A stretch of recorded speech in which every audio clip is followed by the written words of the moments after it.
Magandang hapon mga ka-happy hour. Narito ang mga balita para sa MBC TV Network News Update, 3 PM edition.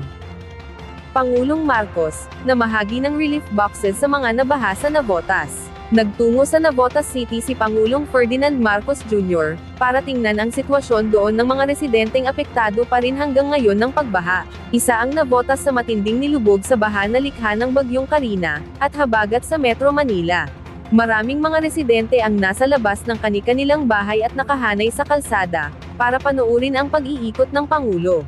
Maraming maliliit na bangka ang nakahanay din sa baha, na siyang ginagamit ngayong paraan ng transportasyon ng mga residenteng ayaw lumusong sa baha. Sinamantala na rin ng Pangulo ang pagkakataon para mamigay ng relief boxes sa mga residenteng nakalusong sa baha, para maghanap ng makakain ng pamilya.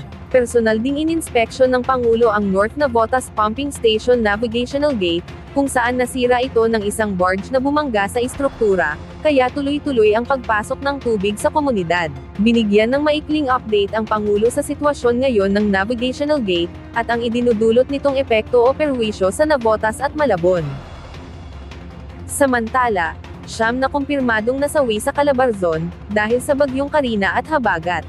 Iniulat ni DILG Secretary Benhur Abalos kay Pangulong Ferdinand Marcos Jr., na umakyat na 9 ang bilang ng mga individual na nasawi sa Calabarzon, dahil sa Bagyong Karina at habagat. Ginawa ni Abalos ang ulat sa isinagawang situation briefing na pinangunahan ng Pangulong Ferdinand Marcos Jr., nang magtungo ito kaninang umaga sa Mauban, Quezon. Nais kasi malaman ng Presidente ang sitwasyon at kalagayan ng ating mga kababayan doon sa lugar, matapos ang pananalas ng Bagyong Karina at habagat.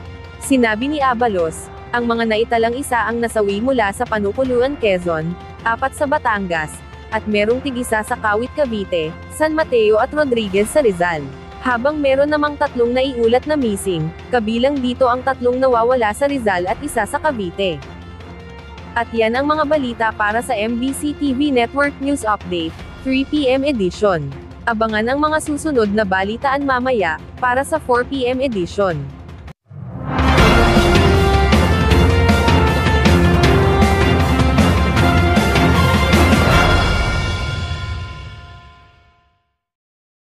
Mga ka-happy hour, kung gusto mong manood ang mga balita sa MBC TV Network News Update, mag-subscribe sa aming YouTube channel, i-like ang aming Facebook page, at i-follow sa aming TikTok account.